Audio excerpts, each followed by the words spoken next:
So I didn't think I'd be making a video about this, but the other day I realized that I had got 999 on my Experian credit score. And I thought to myself, whoa, where the hell did that come from?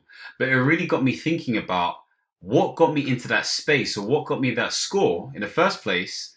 And I thought it'd be a great idea to share this information with you guys. So, really, the first thing to think about is to do the basics right. Make sure you sign up for Experian. Okay, so you can check out Experian via Google, sign up with your email and all the different details there, and link your accounts to Experian. Again, if you want a more in depth result in terms of your analysis of your finances and your habits, then what you can do is pay £14.99 a month in order for you to get more access to your report as well. Now, I'm not affiliated with Experian in any way, shape, or form. I've just used them for a very, very long time, I think since 2014, to really just keep check of my score and activity. The second thing I would do is to do a really deep dive on your finances. So I do something like Money Dashboard to really connect to all your different accounts. I think there are other things like Yolton, I think Pollyanna or something like that, in order for you to do this properly. So again, I use Money Dashboard and it connects to all of my different accounts to really understand my expenses, my spending habits, categorizing everything, etc., etc. And so what you want to do is look at the things that you regularly pay for. So these are bills and debts and all these different things. So really have a clear idea of when it comes out, what you're spending your money on, how much it is, etc., etc. And really get rid of the crap, like just get rid of it. So if you don't feel like you use that thing anymore, just cancel the subscription. If there are things that you use yearly and you feel like, actually, I don't think I'll benefit from this, in a year's time, cancel that subscription. Don't just rely on the fact that you're gonna remember sort of like later on or whatever it may be. Just cancel the subscription. You don't need to use those things. And so once you have an idea of what you can get rid of, being extremely as frugal as possible, but not sort of like depriving your well-being. Okay, so there's a balance here, guys. Don't just sort of like go towards the left field and sort of like say to myself, oh, but this makes me happy. Like, do you really need it? Like, if your credit score is, I'm not going to sort of like throw out numbers, but if it's really bad, then again, this is going to affect you if you're looking for a property or if you're trying to get even more money for business or for some other endeavors that you're looking to get stuff for. Anyway, once you've done that, look at your whole sort of like year. So look at the last 12 months and understand what your spending habits and activity looks like. Did you spend more money during Christmas invariably? Did you spend more money during birthdays? Did you go on holiday quite a lot? Did you spend money on things that made you more happy? Again, these things are intrinsically related to our emotional appeal, sort of like things that are happening to us emotionally. So are there ways in which you can manage your lifestyle, manage your activities to still have fun and enjoy yourself and have the same level of meaning and well-being, but also make sure that your finances are on point so that in the long term, you can have even more money? So look at that stuff as well. The next thing I'd say is once you've looked at your whole year and you've broken things down, and again, you can access my finance video where I talk about this in a bit more detail, you must have some sort of goal, okay, in mind. And usually this goal is related to some sort of lifestyle thing you want to achieve. Now, this goal is going to be split up into two broad categories. Sometimes first initially it's paying off that debt, and that's the first thing you should focus on, in my opinion. You can use different sort of like approaches and techniques around this. So I think there's the avalanche method or the snowball method. Again, you can check out my finance video to look at this in a bit more detail. So once you focus on paying off that debt, the next thing should be savings. And again, I'm not here to tell you how you should save. There are plenty of videos on that. But again, have some form of emergency fund, especially if you're a contractor or a business owner. And obviously having all these different insurances will help. But two, also make sure you're saving towards your property goals or whatever it may be. Okay, so have some sort of goal in mind because that will orient and determine the rhythm for your success going forward when it comes to increasing your score. The next thing to say is that I didn't really realize this until later on, but it's very important to make sure that you clear off your debt sooner rather than later. Now, I think it's with Experian and other sort of like credit checkers. They sort of say that if you have more than 50% of the utilization towards a specific loan or credit card, then that doesn't work in your favor. In other words, you want to make sure you have as little on your balance on your credit and or your loan as possible. So pay that off as quickly as possible where you can. So that needs to be your focus. I remember, I think it was a couple of years back, I committed to paying £1,000 additional to the minimum every single month, making sure that I cleared off that debt. And I needed to commit to that for at least 12 months. Maybe you can't afford an additional £1,000 per month. Maybe you're not prepared to do that. But you need to add some sort of money towards your sort of like credit or loan in order to make sure that, at least from a credit score standpoint, it looks good, it feels good, you're comfortable from your standpoint as well. And this is not just about the credit score. This is just about financial savviness and making sure things are clean on your file. So again, focus on reducing your credit utilization below 50% at least. The next thing I'll say is to make sure that you're on the electoral roll, and this effectively proves that you have the right to vote and that your residence is your residence. They want to make sure that you're not doing any fraudulent activity, because again, for those people who move around a lot, or for those people who don't register their address or whatever it may be, that, pops up as a red flag on the system, whatever the system is. So again, if you show stability, okay, and if you show you're grounded in one space and place, then again, that comes across as less dodgy. So make sure you actually, register for the electoral roll. The second thing I'll say to that is to make sure that you've connected all your accounts properly, because again, it's not just about giving them your information, it's about making sure that you've got an integral sort of like score that really represents, what your activity looks like, etc., etc. Now, of course, I think it's a month in arrears in terms of when things update. So what that really means is there's going to be a month delay, relative to what you understand and know right now. And that makes sense.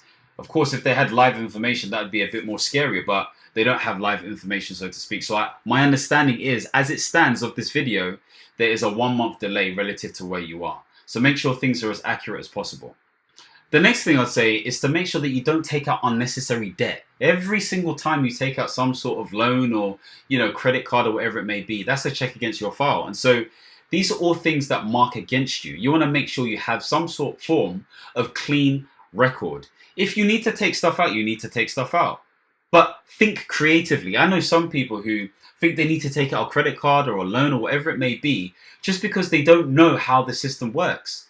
If you're using a credit card to, let's say, to get 0% balance transfer with no fees or little fees in order to sort of utilize everything, I can understand it if you're thinking creatively, okay, provided there are a number of months on that card. But if you're just doing it to splash and have fun and go on holiday and do all these stupid bush things, what's the point? You're just putting yourself in a ditch. So prevent yourself from taking out more credit unnecessarily and focus on being creative with your money in order for you to pay off the other debts that you have. Really think to yourself, do you have to do it now? Stop being in this minute rice society where you're taking out minute rice after 30 seconds rather than waiting for the whole minute. It's going to be soggy anyway. The next thing is to make sure that you make regular payments. There are some people who default on payments, or there are some people who are just not aware of the money that's coming out of their bank. Now, not everyone's going to agree on this, but I'm okay with having some sort of overdraft. Now, some people may say, well, if you've got enough money in the bank, there's no problem. Fair enough. That's you.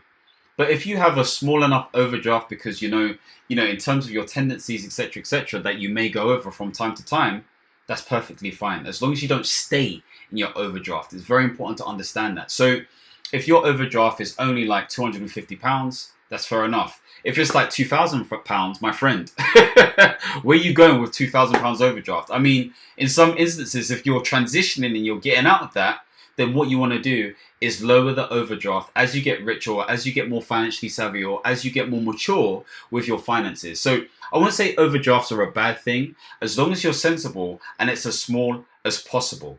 So make sure that you don't get yourself into any sticky situations. The next thing I'll say to that is, if you're associated with a partner, make sure that their finances are on point too.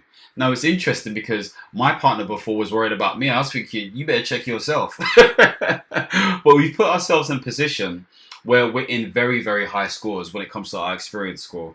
And again, an experience score isn't the prerequisite for, the system score that credit checkers will check, such as bankers or whatever it may be, in terms of making sure that you're a good citizen in terms of your money.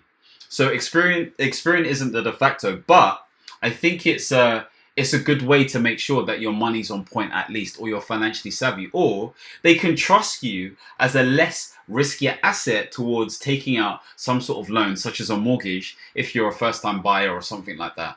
So again, really make sure that your partner is financially savvy and they're on point as well. It's not just about you, especially if you're linked. And for those of you who are, opening joint accounts, or again, like I said, getting a mortgage together, you will intrinsically be linked from that point. So remember that before you make any decisions around that. The next thing, which I think makes a huge difference, is leveling up your job. Okay. Now, this is not just a simple thing for everybody, but again, if you're in a situation where you've got skills, if you've improved your CV, you've paid for someone to do your CV, or you've improved your interview skills, or you're in a position where your personal branding is more on point, or you understand the game of marketing yourself within the workplace, apply for jobs that make you more money. And this, by default, will improve your credit score. And I say this because you're seen less of a risky asset. Sorry, I'm saying that so wrong. You're seen less as a risky person, should I say. Because the reserves that you have, the money that's now flowing into your bank account, is just able to afford to pay off certain debts or to pay off your bills or whatever it may be. So this applies whether you're contracting, consulting, working a 9-to-5, have a business. Making more always helps, especially if it's regular. So it's not just about making more at one time. It's about making more on a regular basis.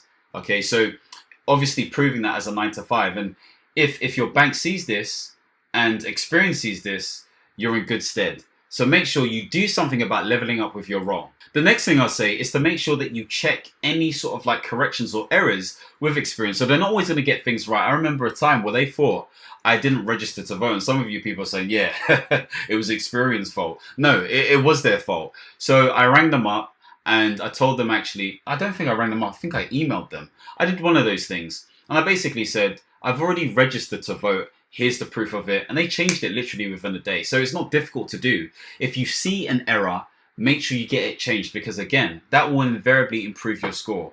I know sort of like Experian has this whole boost thing, but I don't think you should rely on boosting your score. You want to do things genuinely, okay? You don't want to try and take shortcuts here and there, because that doesn't mean anything. It's just a way for you to be an Experian, be happy about the whole thing and sort of play their little game here and there.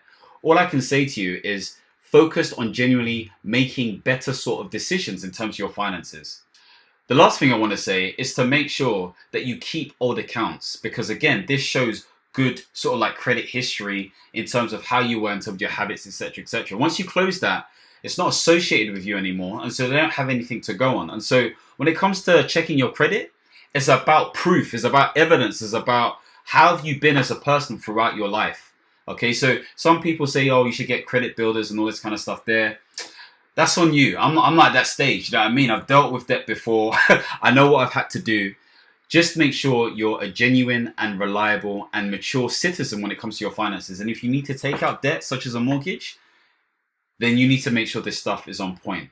Now, how long does it take for this stuff to come into effect? I don't know the answers to this. But for myself, it took a couple of years to get into a position where I was making more money. I cleared off my debts, etc., etc. Okay, so let's say, for example, I started, with Experian back in 2014. I had some debt here and there. It took about a 3 to 5 year period for me to really sort of get into my tracks, get the job that I really wanted, pay off all of my debts, all of that kind of stuff there. For me to see changes, I'm guessing anywhere between 3 to 6 months, but this is arbitrary. This is not a real number. If you really want to understand, sort of experience, sort of like criteria or eligibility, then check the links in the description below, where I've put some links based on what Experian's eligibility and criteria is as well. Anyway, if you've been on this journey yourself and you got a score of 999, what do you think is missing from this video? What do you think could help educate the people improve their score? Comment below and let everybody know. If you like videos like this, don't forget to subscribe and hit the notification bell. And as always, my friends, understand, reach, and expand. Peace.